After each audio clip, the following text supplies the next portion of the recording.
नमस्कार, मी प्रभारी जिल्हा पुरवठा अधिकारी आशिष पुलुके। जिल्ह्यात एलपीजी व पेट्रोलचा पुरेसा साठा आहे।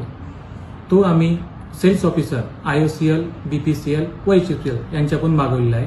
तो पेट्रोलचा 2460 किलोलीटर व डिझेलचा 2620 किलोलीटर, तसेच एलपीजीचा 2867 मेट्रिक टन एवढा साठा उपलब्ध आहे।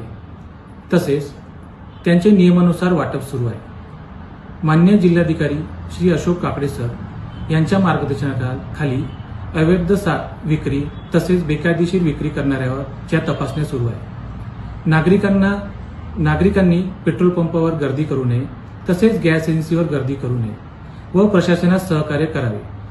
तक्रार असल्यास जिल्ह्यातील नियंत्रण कक्ष 0233 26 00500 यावर संपर्क साधावा व आपली तक्रार नोंदवावी। नागरिकांनी कोणत्याही अफवावर विश्वास ठेवू नये व जी प्रशासनाकडून अधिकृत माहिती येते त्यावरच विश्वास ठेवावा। तसेच पेट्रोल पंप व गॅस एजन्सी येथे अनावश्यक गर्दी करू नये व प्रशासनास सहकार्य करावे।